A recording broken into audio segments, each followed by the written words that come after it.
Winter, eh?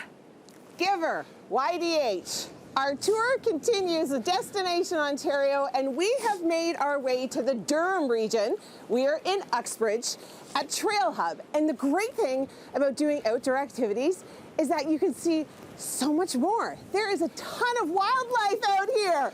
Oh wow, just like Hauser, who is part of the campaign for the Giv'r YGH.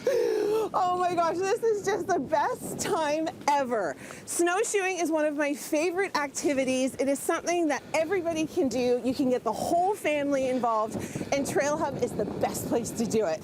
Hi, Eric. Emily, what's going on? Welcome to Trail Hub. This place is incredible. Right? Giv'r all the time. Eric is the PR lead here at Trail Hub, and let's talk about all of the amazing activities you can do here.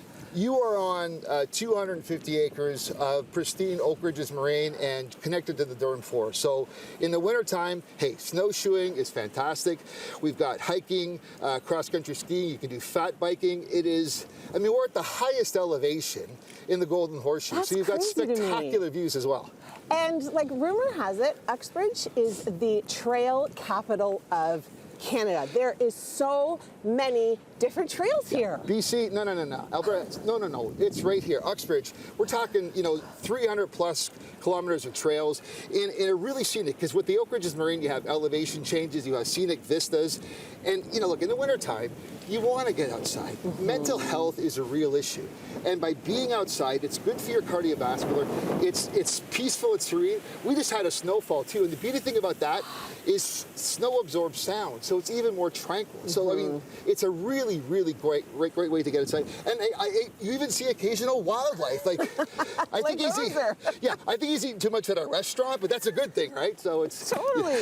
Well, that's the thing. Like, Trail Hub really is an experience destination. You can do all of those winter activities, but you have a beautiful lodge. Yeah. This backstory is this used to be a private ski club once upon a time. And in Ontario, too often the ski chalets are at the bottom.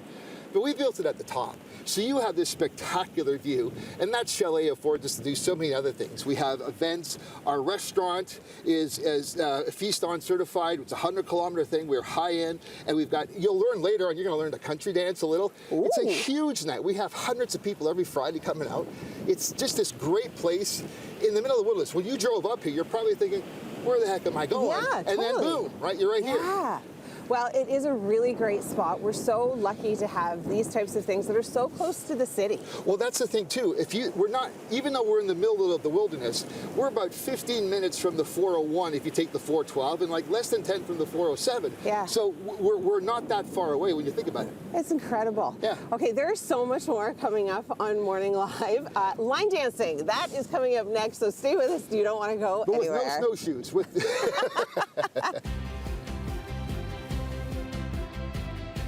So many amazing outdoor activities to partake in here at Trail Hub, but we can't forget about the amazing stuff that they have inside. We are in their beautiful lodge now. I'm being joined by Peyton, who is the line dancing instructor here. I'm not dressed for line dancing. You are. That's all that matters. You're going to teach me a couple of steps. Why do you love line dancing so much? I think it's just such an easy thing. Like, everyone can do it. There's all kinds of levels, and I've loved to dance since I've been little, so. Really? Yeah. So did you grow up line dancing, or was it kind of everything? I did mostly ballet and jazz when I was little, and I started in line dancing here in July of 2023. Oh my goodness, so like you look like you're an expert at line dancing, but you've only been doing it for a couple of years. Good for you. It's amazing how fast people can pick this up. I'm so uncoordinated, like I can't do aerobics. Am I going to have trouble with line dancing? You'll be okay because it repeats. You learn a certain amount of counts and then it repeats all the way around. Okay. So once you'll pick it up. Amazing. Yeah. Tell me about the line dancing scene here because I know it's huge. Yeah, we sell out a lot of nights. We get a lot of people coming. We do lessons at the beginning of the night. Okay. We have an amazing DJ. So we teach 6 beginner lessons, and then throughout the rest of the night, we'll do a mix of advanced, beginner, all kinds of dances. And we've got all kinds of people, old, young, families. Everybody can take part. Lots of kids. Yeah, lots of kids. That's Kids love so to come. huge. And it's not only in the wintertime, it's just once a week though, right? Just once a week, every Friday. Every Friday. And summertime, I know you guys do it. That's a huge hit. Summertime is a huge hit because we've got an outside bar, we've got outside line dancing, and it's very nice in the summer. I feel like it's a really good community draw because it's so different. Like you don't really see stuff like this. It is. There's nothing really like it in Uxbridge that I know of. There's nothing with this venue to this scale. It's a big deal. It is. And people go all out, like full cowboy boots, hats, outfits, right? Oh yeah, we do a best dress competition where people come out and dance, and they win a gift card to our Nest restaurant. Yeah. Yeah. Oh my gosh, that sounds a fun time too. So good. Yeah, because it's not just line dancing in here. I mean, you can book this venue for events. Imagine like a wedding reception here. It would be stunning. They've got snack bar. They have a restaurant. There's so much more I could talk about, but I think we probably need to get to the line dancing part. So teach me a couple of steps, but really easy ones, please. Sure. So Okay. we'll start with a grapevine. This is the base in all line dances. So you start Okay. with your right out to the right, left crossing behind, right to left, right, and then left together. Okay. And then usually to the left again. So left, right, left, together. Okay.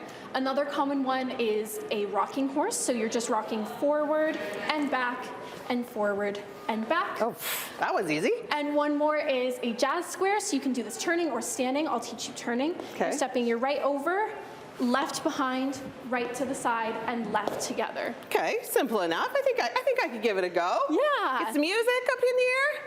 Oh, we got some friends. Eric's gonna join us. Well, We've got we're gonna try. Hoser joining us. All right, here we go. Oh boy. Grapevine, grapevine, turn, point, The pointing part I can do no Point. problem. forward, back, grapevine, grapevine, I have to concentrate. I can't talk. point, Point, no problem. back, Forward, back. Grapevine. No problem. grapevine. Okay, Hoser's my favorite thing in the world. Because Hoser's like doing what I want to do right now.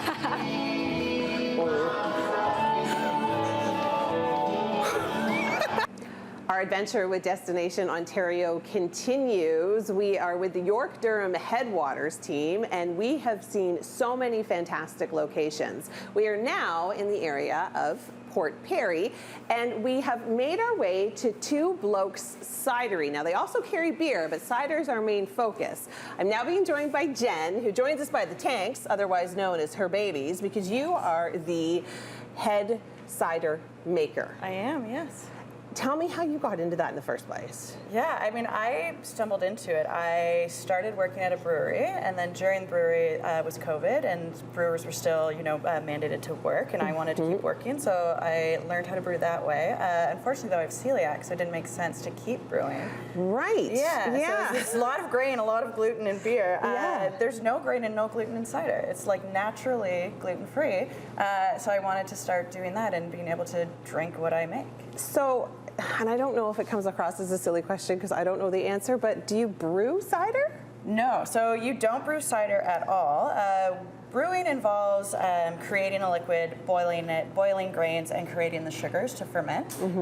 Fermenting means that all of my sugars, all of the acid, everything I need is already in the juice. So all I need to do is press the apples and then select the right kind of yeast and take care of the yeast and then create something beautiful. Interesting. Okay, so how long have you been doing it for? Almost 5 years. And you love it? Oh, I love it. Yeah, I mean, I get to wear overalls and work with my hands every day. It's so much better than sitting on a desk. Yeah. Forget the suit and tie. Yeah. No. This is my suit. I hear you. I'm wearing snow pants all day, and I'm Yeah. living my best life. Yeah. Okay, so there's a lot to be said for different types of ciders, and I Yes. didn't know that there were so many until I met you today. But cider pairing is a big thing. Yes. Tell me about it. So cider pairing can be a lot like wine pairing, and I think cider's a little underrated. I think it's a little misunderstood. I agree. So it's really fun when you can think of it more. I mean, people confuse it. Is it a wine or is it a beer? It's neither. It is cider. It's a cider. But you can treat it like a wine, and so much like that, we really do like to do cheese pairings with it, especially because, I mean, when you think of like when people started fermenting and like in the medieval times, like way back when, people were using barrels, they were eating hard cheeses, they were eating cured meats, and so that's still something that you can Makes a lot of sense. Yeah, it's something you can still do. So what we're going to do today is I'm going to teach you about the 4 C's of pairing. Love it. So we're going to learn about like comparing flavors, cutting flavors, contrasting flavors, and completing flavors. Okay, Yes. let's get started. What are we starting with? So we're starting with Angel Share, which is a personal favorite of mine. It's a barrel-aged traditional cider that is a mixed ferment. So what that means is I let the juice go wild. So I use the yeast that was already naturally in the juice, and then I fermented another cider where I specifically chose the yeast, and then I mixed them both together. No added sugar, no residual. It's just a complete, full, dry cider. And the cheese, where is it from? This cheese is from Port Perry Cheese Co. right on Main Street, and they bring in really beautiful artisanal cheeses that you can't get really anywhere else.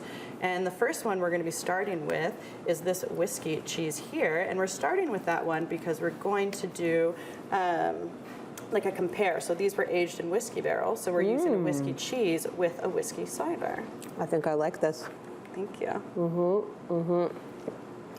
Okay, now I know we don't have all the time in the world. No. So we're not going to be able to get to the rest of them, but quickly tell me about the beer, because I know they're...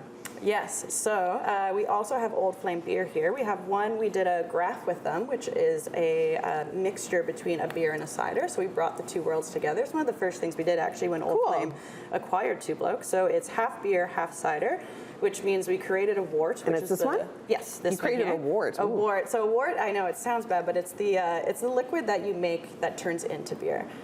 So we mixed that with fresh apple, like pressed apple juice. We threw in a little bit, yes, there's cinnamon, there's clove. It was released for Thanksgiving. It was really nice. And because this one was released for Thanksgiving, what I wanted to do was I wanted to complete these flavors.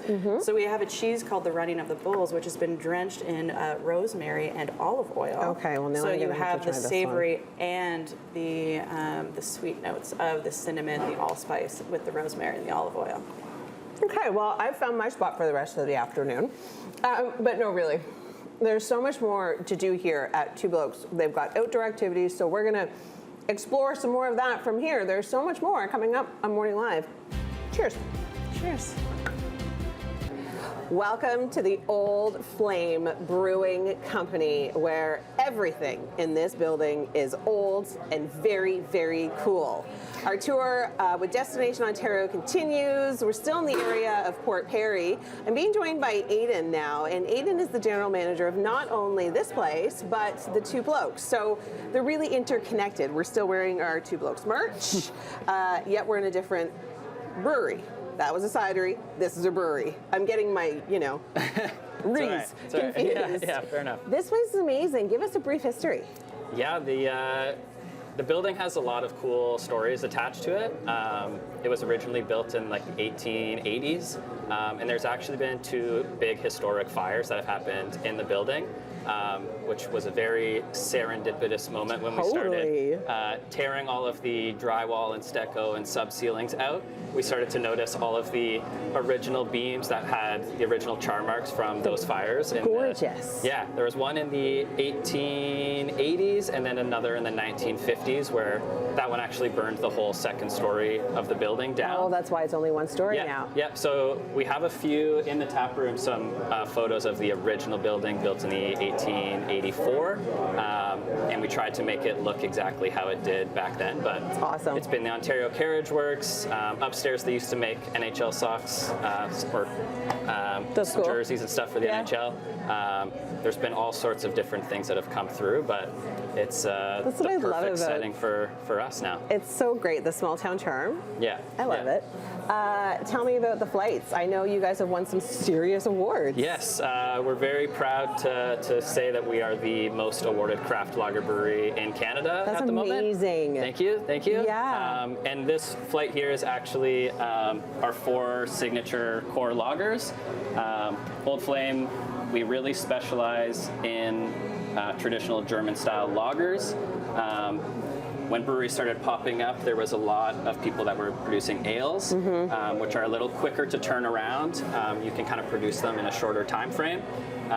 Lagers take a little more time and a little more love, but we figured we'd lean into that and use the highest quality products and take our time with it. And it seems to have worked out quite well for us. So. Isn't there something about like a reverse osmosis or something that's happening with the water? Yep, we have Port Perry water isn't everyone's favorite. And obviously it's a big ingredient in making beer. Yeah. So we have a whole reverse osmosis system in our brew house that we can kind of strip it down and re-add minerals to it, which we can actually kind of cater it to end up creating water that would taste like water you drink in Munich, in Germany. I wonder if that was like the secret ingredient. It's one of the biggest parts of That's making pretty beer, cool. so we wanted to make sure that we are starting the brewing process with the best. The right way. Yeah, exactly. Events. I know you guys do tons of them here, but also at Two Blokes. Like figure skating was a thing. I didn't do it because today's too blustery, but it's a thing. Yeah, today was quite a very windy, wintry day. Yeah. But yeah, we have an ice rink up at Two Blokes for this winter, which has been huge for continuing to get families up to the cidery. Two Blokes has really turned into a family-friendly place to meet up with everybody. So the fact that we have an ice rink and little ones can learn how to skate and that's parents can sit and watch them awesome. skate, that's been amazing to watch this winter time. But yeah, we have all sorts of events happening weekly and monthly, both at the brewery here and up at the cidery. There's a craft beer and cider festival happening up at the cidery on Family Day weekend, which is going to be coming up soon. So we'll have a collection of our brewery friends that will be joining us. The ice rink will be open, the fire pits will be going. So we're really looking forward to that. Wow, that's amazing. I love that what you and your family have done and your crew, everybody has just been so wonderful. Everybody in this entire region has been absolutely wonderful. Thank you so much for having us. That concludes our tour of the regions. And well, if you want any information on the spots that we have been to in the last couple of days, you can always check them out on our website at chch.com.